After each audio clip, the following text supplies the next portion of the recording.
दोस्तों, ये वाकया एक मोची का है। जब एक गरीब मोची हज करने के लिए जा रहा था, उसके साथ एक ऐसा वाकया पेश आया जिसे सुनकर आपके आंखों में आंसू आ जाएंगे। बगदाद में एक गरीब मोची रहा करता था। मोची जूते चप्पल सिलने वाले या मरम्मत करने वाले को कहते हैं। उस मोची को हुजूर अकरम सल्लल्लाहु अलैहि वसल्लम से बड़ी मोहब्बत थी। उसने रोज एक एक अना जमा किया कि जिस दिन सफर के खर्च का इंतजाम हो जाएगा उसी दिन मदीना मुनव्वरा के लिए रवाना हो जाऊंगा।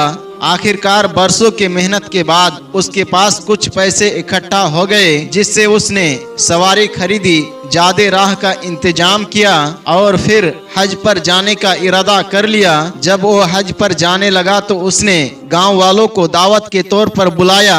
अक्सर ऐसा होता है, जब कोई बंदा हज पर जाता है तो दोस्त अहबाब को बुलाकर वो दावत करता है। उस मोची ने भी दावत की। एक आलिम साहब जब दावत खाने के लिए आए, उन्होंने कहा, हज के लिए जा रहे हो? उस गरीब मोची ने कहा, जी हाँ। आलिम साहब ने कहा, तुम एक काम करो। मोची ने कहा, जी हुजूर, क्या करना है आप बताए। आलिम साहब ने कहा, तुम जाते जाते पूरे गांव वालों से एक एक करके माफी भी मांगते हुए जाना।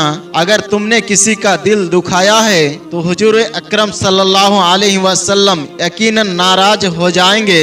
इसीलिए बेहतर है कि तुम तमाम लोगों से मुलाकात करके माफी तलाफी करना।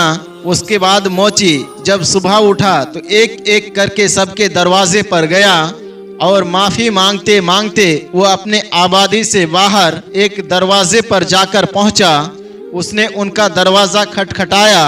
अंदर से एक खातून की आवाज आई। कौन? गरीब मोची ने अपना नाम बताया।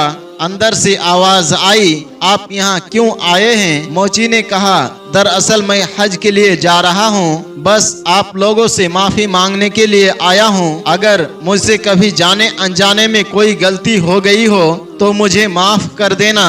अंदर से खातून की आवाज आई, हमारे घर में कोई मर्द नहीं है। तो ये सुनकर मोची कहने लगा, क्यों, सारे मर्द कहीं गए हुए हैं? तो खातून ने कहा, ये ना पूछो, तुम्हारे सवाल का जवाब मिल गया, बस चले जाओ। जब वो मोची वापस अपने घर की तरफ पलटा तो उसे उस मकान से गोश्त की खुशबू आ रही थी। वो वापस उनके दरवाजे पर आया और कहने लगा, क्या मुझे थोड़ा सा गोश्त मिल सकता है? अंदर से एक खातून की आवाज आई, मेरे भाई, तुम्हारे लिए ये गोश्त हराम है, हमारे ये गोश्त हलाल है। बस ये सुनना था। उस मोची के दिमाग में मानो काम करना ही बंद कर दिया था।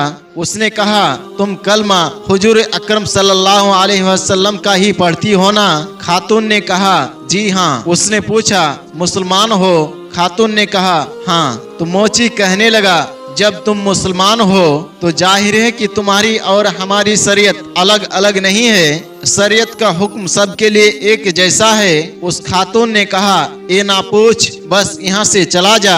उसने पूछा, बताओ तो सही, आखिर इसमें क्या राज है? वो गोश्त तुम्हारे खातिर हलाल है और मेरे लिए क्यों हराम है? खातून कहने लगी, अगर सुनना ही चाहती हो तो सुनो। जो गोश्त मैं पका रही हूँ ये मुर्दा जानवर का है और शरीयत में बिला उज्र के मुर्दार का खाना हराम है। लेकिन अगर जान पर नौबत आ गई हो तो फिर अपनी जान बचाने के लिए तो शरीयत ने मुर्दार को खाने की इजाजत दी है कि इतना खा सकते हैं जिससे इंसान की जान बच जाए। वो आने वाले मुसाफिर, मेरे घर के अंदर बेटियां जवान है, घर में कोई कमाने वाला मर्द नहीं है, हमारा कई दिनों का फाका हो गया है। जब बेटियों की हालत ऐसी हुई कि मुझे यकीन हो गया अब अगर इन्हें कुछ ना खिलाऊंगी तो ये मर जाएंगी, तो फिर मैं मजबूरन घर से बाहर निकली रिज्क के तलाश में। लेकिन किसी के सामने हाथ फैलाने की हिम्मत नहीं हुई।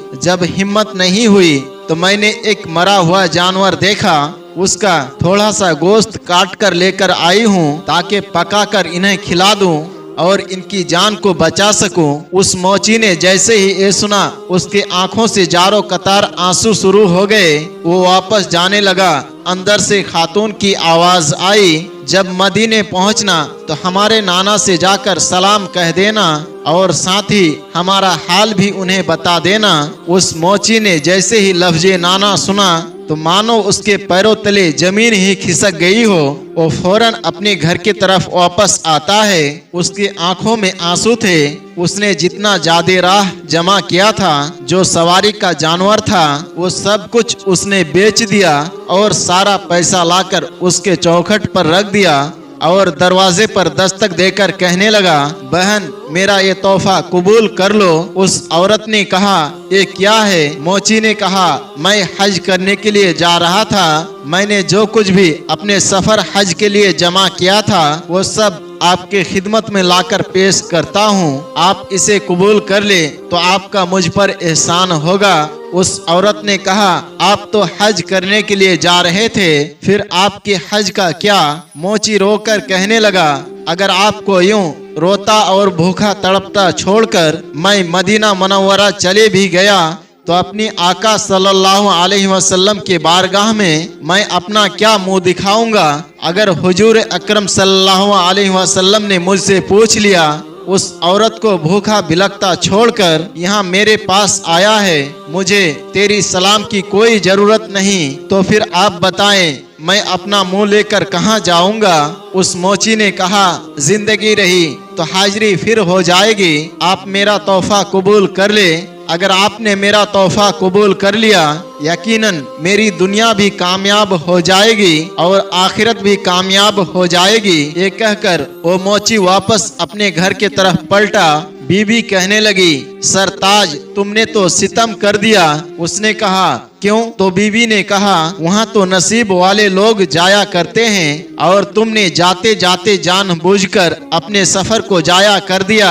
उसने पूरी कहानी अपनी बीबी को सुना दी, लेकिन गांव वालों को क्या बताता? मोहल्ले वालों को जाकर उस औरत की कहानी सुनाना उसे अच्छा ना लगा। किससे बताता कि एक औरत को मैं सारा माल देकर आ गया हूँ? हिम्मत ने जवाब दे दिया, चुप होकर अपने घर पर बैठ गया। बच्चे घर से निकलते तो लोग ताना देते, कहते तेरा बाप बड़ा बेकार आदमी है। मदीना मुनव्वरा जा रहा था, जहाँ जाने के लिए लोग तरसते हैं, और जाते जाते उसने सफर का इरादा खत्म कर दिया। मोहल्ले में लोग आते जाते ताना देने लगे तो इसने गैरत के मारे अपना घर का दरवाजा बंद कर लिया। जब तक लोग हज करके घर वापस नहीं आते, उसने दरवाजा ना खोलने का इरादा कर लिया। दोस्तों, उसी साल ख्वाजा कुतुबुद्दीन बख्तियारी काकी रहमतुल्लाह ताला अलैहि भी हज पर गए हुए थे। जब ख्वाजा कुतुबुद्दीन बख्तियारी काकी रहमतुल्लाह अलैहि की हज से वापसी की रात आई तो आपके साथियों ने आपसे कहा, हजरत चले बाजार से कुछ सामान खरीद लेते हैं ताकि तोहफे के तौर पर लोगों को दिया जाए। ख्वाजा कुतुबुद्दीन बख्तियारी काकी कहने लगे, जाओ तुम्हें सामान खरीदना है तो खरीद लो, मैं रात काबे के सहन में बैठकर गुजारूंगा। खुदा जाने दोबारा इस हरम को देखना नसीब भी हो या ना हो। ये कहकर आप हरम शरीफ पर इबादत करने के लिए बैठ गए। रात का दूसरा पहर गुजर गया। ख्वाजा कुतुबुद्दीन बख्तियारी काकी फरमाते हैं, आसमान से दो फरिश्ते उतरे और आपस में बातें करने लगे। एक ने कहा, इस साल कितने लोग हज करने के लिए आए थे? दूसरा कहने लगा, 2 लाख लोग हज करने के लिए आए। अल्लाह ने कितनों को हज को कबूल किया? एक फरिश्ता कहने लगा, इस बार अल्लाह ने सबका हज कबूल फरमा लिया है। दूसरे ने कहा, आखिर इस बार अल्लाह ताला ने सबका हज कैसे कबूल कर लिया? तो पहला फरिश्ता कहने लगा, एक ऐसा भी हाजी है जो इस साल हज करने के लिए नहीं आया, लेकिन अल्लाह ताला ने उसकी बरकत से 2 लाख लोगों की हज को कबूल फरमा लिया है। ख्वाजा कुतुबुद्दीन बख्तियारी काकी फरमाते हैं, जैसे ही मैंने ये सुना मेरे दिल में हसरत पैदा हो गई। ऐसा कौन सा शख्स है जो चलकर मदीना मुनव्वरा तक नहीं आया, जिसने हरम का तवाफ भी नहीं किया, जो ना मिना में गया, ना मुजदलफा में गया, ना अरफात में गया और बिना हज अदा किए अल्लाह ने उसकी बरकत से 2 लाख लोगों की हज को कबूल कर लिया। ख्वाजा कुतुबुद्दीन बख्तियारी काकी फरमाते हैं, मैं अपनी जगह से उठा, फरिश्तों के पास गया। मैंने उससे कहा, मुझे उसका पता बताओ, वो कौन है? कहाँ रहता है? फरिश्तों ने बताया, शहर बगदाद में फला मकाम पर एक बस्ती है, वहाँ पर वो शख्स रहता है। ख्वाजा कुतुबुद्दीन बख्तियारी काकी रहमतुल्लाह ताला अलैहि ने अपने काफिले वालों से कहा, तुम सब अपने घर वापस जाओ, मैं बाद में आऊंगा। मैं अल्लाह की एक बंदे से मुलाकात करने के लिए जा रहा हूँ। आपने सफर किया और बगदाद शरीफ पहुंचकर आपने उस बस्ती को तलाश किया जहां का हवाला फरिश्तों ने दिया था। आपने जाकर उस मोची का पता पूछा। लोगों ने कहा, उससे मिलकर आप क्या करोगे? आपने फरमाया, मैं बस उससे मुलाकात करना चाहता हूँ। लोग कहने लगे, वो बड़ा बदबख्त इंसान है, आखिर उससे आप क्यों मिलना चाहते हैं? इतना सुनना था, ख्वाजा कुतुबुद्दीन बख्तियारी काकी रहमतुल्लाह ताला अलैहि की आंखों में आंसू आ गए। आप फरमाने लगे, लोगों, तुम लोग नहीं जानते हैं उसके बारे में जो मैं जानता हूँ। उसे गाली ना दो, उसे बुरा भला ना कहो। लोगों ने कहा, हजरत जी, बात गाली की नहीं, वो इतना बदबख्त है जो मंजूरी के बावजूद हज करने के लिए नहीं गया।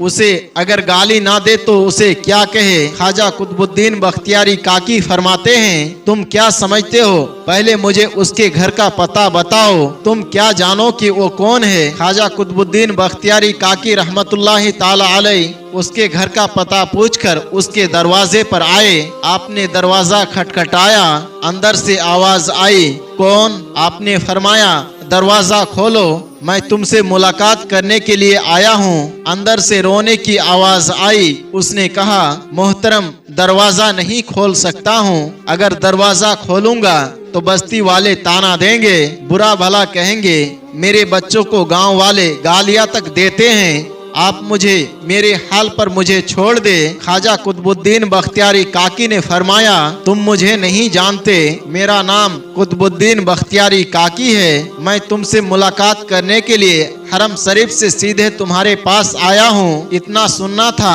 कि मोची ने कहा, हजरत, बस आपको आने की इजाजत है, आपके अलावा अंदर और कोई नहीं आ सकता।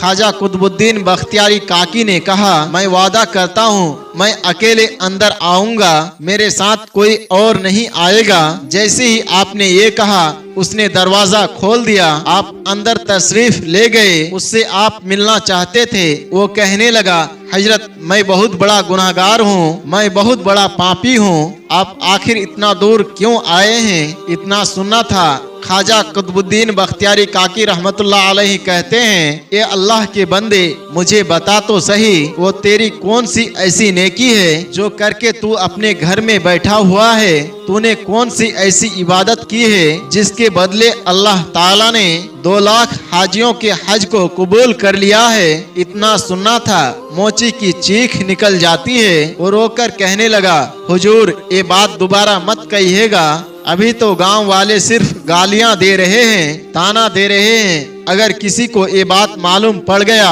तो लोग मुझे मारना भी शुरू कर देंगे। ख्वाजा बख्तियारी काकी रहमतुल्लाह अलैहि कहने लगे, सुन, मैंने अपने कानों से ये सुना है, अल्लाह तबारक व ताला ने तेरी बरकत से इस साल हज करने वाले 2 लाख हाजियों के हज को कबूल कर लिया। इतना सुनना था। मोची रो रो कर कह रहा था, हुजूर, आप यहाँ से वापस चले जाएं, मेरी बस्ती में किसी को आप ये बात ना बताएं। अल्लाह ने मेरे इस अमल के बदले में, मेरी इस नेकी के बदले में, मेरे हज के बदले 2 लाख हाजियों का हज को कबूल कर लिया। उसने कसम देकर आपको वहाँ से वापस किया, मगर ख्याल था, या अल्लाह, ये क्या हो गया? मैं तो हज के लिए गया भी नहीं, मेरे बदले में लाखों हाजियों का हज कैसे कबूल हो सकता है?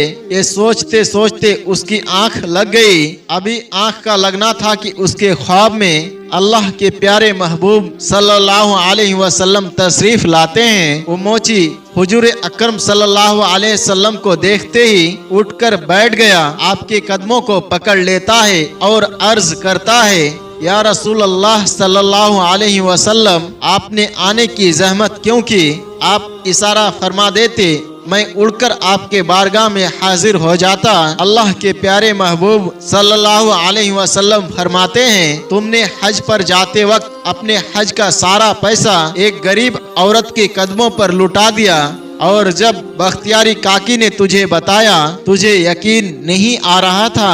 यही वजह है कि मैं तुझे ये बताने के लिए आया हूँ कि बख्तियारी काकी ने तुझे जो कुछ बताया है वो बिल्कुल सही है। अगरचे तू हज करने के लिए नहीं गया, लेकिन तूने अपने हज का सारा पैसा एक गरीब औरत की खिदमत में पेश कर दिया। अल्लाह रब्बुल इज्जत को तेरा ये अमल इतना पसंद आया कि अल्लाह ने तुझे बिन हज किए हज का सवाब भी अता कर दिया, और तेरी इस नेकी की बरकत की तौफील अल्लाह ने इस साल हज अदा करने वाले तमाम यानी 2 लाख हाजियों के हज को कबूल फरमा लिया है।